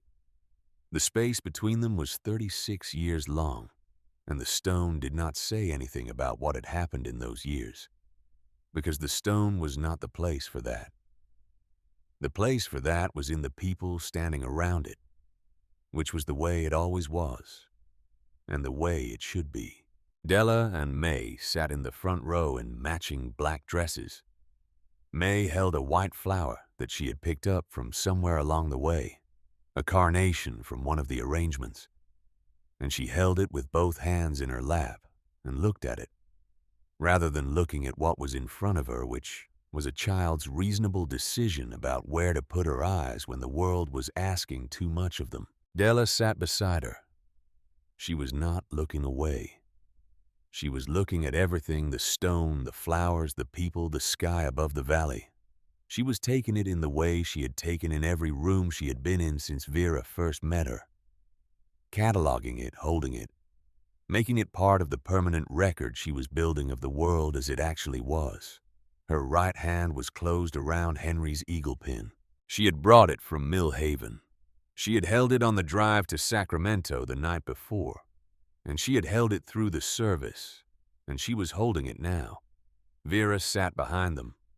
Halfway through the service, May turned around. She did not ask for anything. She simply reached back. Her small arm extended the hand open the way a child reaches back toward a person they have decided is going to take the hand. Vera took it. She held May's small hand for the rest of the service. After the burial, after the slow dispersal of 300 people, into the afternoon after the food at Wade's house where Annie made more things than anyone could eat, and the kitchen was full of people who kept needing to be somewhere near other people. Vera found a moment when the girls were occupied, and she went to find Wade. He was on the back porch of the house with a beer he had barely touched, looking at the backyard where some of the children were playing a game that seemed to involve running at a target and not reaching it. He looked tired in the way a person looks tired after they have been strong for a long time and have been given a moment when they do not need to be strong, and the body is taking the opportunity. "Come to the house," he said when she appeared beside him. "Stay the week. The girls want you here." "I'll come for lunch," she said. He looked at her. He understood. She could see that he understood. She was a woman who had lived for 31 years in a house in a small town in the hills of Oregon, and who had a garden that needed tending, and a chair by the window that had been her specific place in the world for 9 years, and who was not a person who could remain away from these things indefinitely without becoming something other than herself. "Stay a few days," he said. "The girls need to know where you live now." "I'll come for lunch," she said again. "And then I'll come back." He nodded. She stayed for lunch. She stayed through the afternoon while the house gradually emptied of the people who had come for the day and returned to their own lives and their own distances.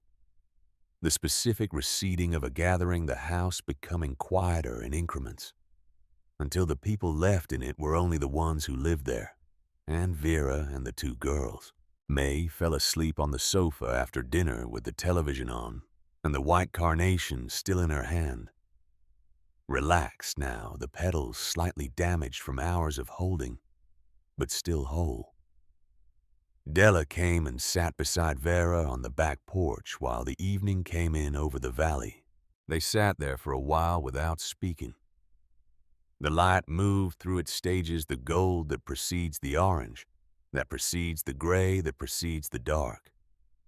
And the yard was quiet below them, and the sound of the neighborhood was the ordinary sound of an evening in a city, distant traffic, and somewhere a dog and the specific quality of air that had been hot during the day and was cooling now. Della said she would have liked you. She said it the way children sometimes say the truest things, simply without performance, as a statement of fact that the speaker has arrived at and is sharing because sharing it seems correct. Vera looked at her. She said, I would have liked her. Della looked at the yard. She had the pin in her hand, rolling it between her fingers the way she had been rolling it since the night in Mill Haven. A physical habit she had probably developed without noticing it. She told me once, Della said. She told me once that the most important thing she knew was that kindness was not the same as weakness. She said some people think it is. She said the people who think that are wrong. She looked at Vera. She was right, wasn't she?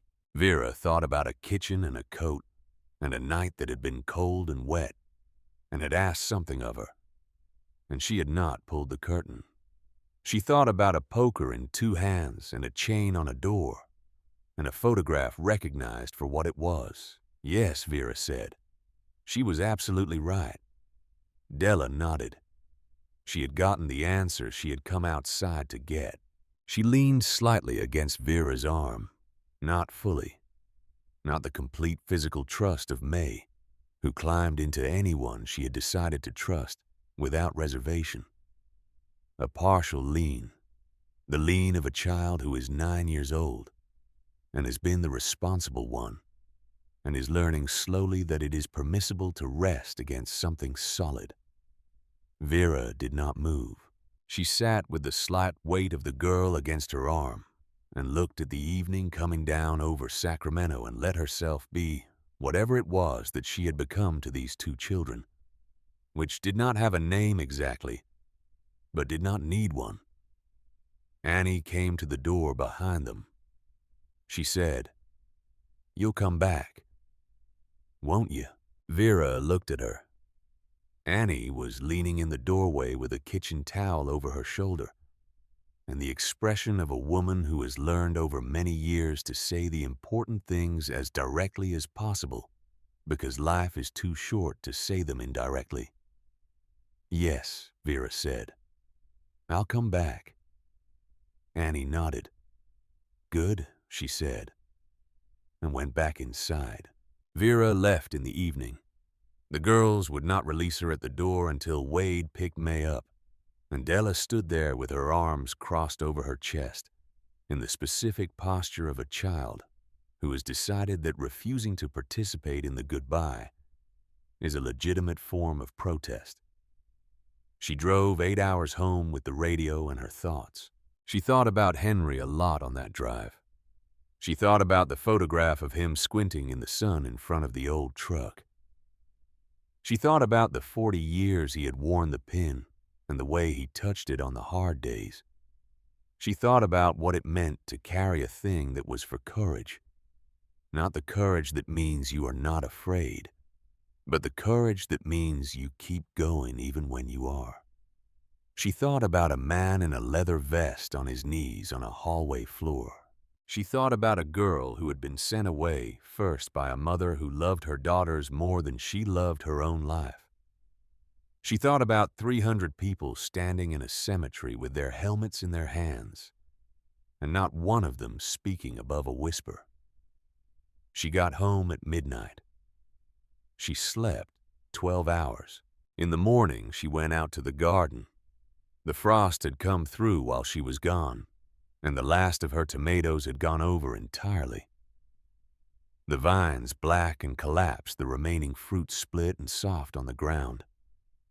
She sat on the cold earth and pulled them up by the roots and put them in the compost and turned the dirt with Henry's old spade and thought about what she would plant in the spring.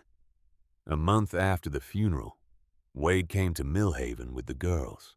They arrived on a Saturday morning in a truck. The girls and Wade and Annie and the girls were out of the truck before it had fully stopped and running across the gravel drive.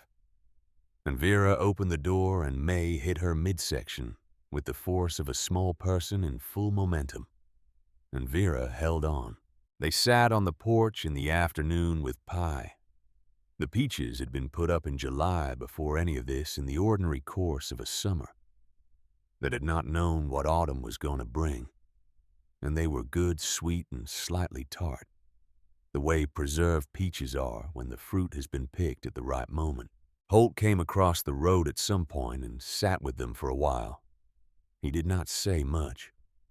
He ate a piece of pie and nodded at the things that deserved nodding at. And at some point he looked at the girls, and his face had an expression that was not something Vera had a name for, but that she recognized as the expression of a man who has seen a difficult thing and seen it resolve and is allowing himself just for a moment to note that it has resolved. Annie asked him about the tomatoes. They talked about the tomatoes for a while. May was in Vera's lap for most of the afternoon, coming and going, climbing up and sliding down, and returning the way 5-year-olds inhabit a space without the concept of staying in one place being particularly relevant to their experience of it. Della sat with her feet tucked under her in the chair beside Vera's and worked her way through the second half of Henry's Illustrated Bird Encyclopedia, which Vera had put out on the porch table when she saw the truck coming up the road. At some point in the middle of the afternoon, Della put the book down and reached into the pocket of her jacket. She took out something small and held it out to Vera on her open palm. Vera looked at it. Henry's eagle pin. The brass darkened with the accumulation of a month in a child's pocket. A small scratch on the upper wing that had not been there before. "They threw it in your yard when they left," Della said. "When those men left that morning. They must have knocked it off the hall table when they took the picture frame. Holt found it last week under the rosebush near the gate." Vera looked at the pin in Della's hand. She looked at the scratch on the wing, the small mark of a thing that had been thrown and had landed and had been found. She reached out and picked it up. The brass was warm from Della's pocket. She held it in her palm and looked at it and did not say anything for a long moment, because she was doing the same thing she had done every morning and every evening for 9 years, which was standing in front of something and finally understanding what it had been waiting to show her. Henry had carried it for 40 years. He had carried it on the hard days, the days when things needed deciding, when the fear was present, and the right thing needed to be done despite the fear. He had held it not as a charm or a comfort, but as a practice, a daily returning to the question of whether he was going to be what he intended to be, and a daily answer. She had not known how to carry it. She knew now. She had learned it in a kitchen in October when she went out into the sleet and did not pull the curtain. She had learned it in a hallway with a poker in her hands. She had learned it in a chair in the center of a room with her hands flat on her thighs, being the stable point, the thing that did not shift. She learned it every time she had been afraid and had kept going anyway. Her eyes went wet. She had decided some time ago that the things that deserved crying at should be allowed to be cried at, and that the decision to not cry was not always the braver decision. She did not attempt to stop it. Della watched her. Then Della got up from the chair and put both arms around Vera's neck and held on in the way that Della held on to things, not easily but completely. The full commitment of a child who has decided that this person is worth the full commitment. Vera held her back. May, who had been running in the yard with Annie, saw this from across the porch and processed it for approximately 1 second, and then was there too, attaching herself to whatever available surface remained, which was Vera's left side. And Vera was holding both of them in the afternoon on her porch in Mill Haven, Oregon. In the way she had held May at the service, with the full intention of someone who is not going to withhold any part of what the moment requires. Wade watched from his chair. Annie stood in the doorway of the house with the kitchen towel on her shoulder. Holt sat with his pie and looked at the garden. After a while, Vera straightened and put May down, and Della sat back in her chair with the book. Wade reached into his vest. He held something between his fingers. He leaned forward and held it out to her, a pin, metal small about the size of a quarter. The Hells Angels design in miniature, the wings and the crest, but beneath the crest where the chapter name would be a single word. Family. Annie wears one, Wade said. My brother's wife. There are 9 of them in the world. He looked at Vera. This is the 10th. He set it in her palm next to the eagle pin. You don't have to wear it where people can see, he said. But it's yours. He paused. You earned it the night you put on an old coat and walked out into the sleet for 2 children you had never seen before and decided they were your business. Vera looked down at her palm. The brass eagle of Henry's. The small steel patch. 2 different things from 2 different lives and 2 different kinds of belonging. One that was 40 years old and had traveled further than Korea and back and had been waiting in a dish on a dresser for 9 years for the person it was meant for.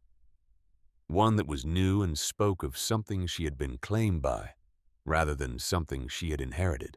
She thought about the night before everything.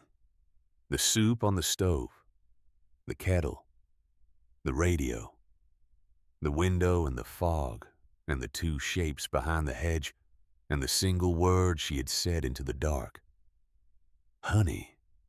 Just that word, and everything that had come from it. She thought about how easy it would have been to pull the curtain. She had been tired that night. She had been a woman who was 78 years old, and had been a widow for 9 years. And who was not required by any external force to go out into the sleet and involve herself in anything at all. No one would have known. The world would not have marked the choosing of the easier thing. She thought about the number of times in her life she had pulled the curtain. She thought about the number of times she had not. She looked at the 2 pins in her palm. She picked up Henry's eagle and put it on the left side of her cardigan over her heart, where he had worn it for 40 years on the hard days. She felt the weight of it against the fabric. She felt what it had always been, which was the weight of a question that needed answering every day. And the answer she had been giving to it, which was the only answer worth giving. She picked up the Hells Angels family patch and put it on the right side. She sat for a moment with both pins on her cardigan in the afternoon light on her porch in Mill Haven, and she felt the particular quality of having arrived somewhere she had not known she was going. Somewhere down the road, a motorcycle horn sounded one of Wade's men coming around from the back of the property. Then another, the sound carrying in the clear October air. The way sound carries in the clear October air of a valley between green hills further than you expect, reaching places you did not think it could reach. Vera Calloway stood up from her porch chair. She was 78 years old. She was the widow of a good man. She was a retired teacher who had sat at the front of rooms full of children and been the stable point of them, the thing that did not shift. She was a woman who had gone out into the sleet in October because 2 small shapes behind a hedge had needed her too, and who had held a poker in both hands and said the same 3 words 3 times without flinching, and who had sat in a chair in the center of a room with her hands flat on her thighs, and been the reason a man who deserved it had walked onto her porch and not walked off it under his own power. She was a woman who had not pulled the curtain. She walked down the steps of her porch to go say goodbye to the men who were leaving. The morning was quiet around her. The valley was the color of late October gold and green and the beginning of rust on the trees along the river. The road was empty in both directions. The house behind her was the house she had lived in for 31 years and would live in for as many more years as she had, and it had everything in it that it had always had, and it had something more. Now the thing that had changed when a girl with dark hair and a heavy heart had come in from the sleet and been given a pin for courage and had given it back. She went to say goodbye. The engines started one by one. The sound of them moved out across the valley and up into the hills and went everywhere. The sound could go, which was further than you would think, further than you would expect. It went a long way.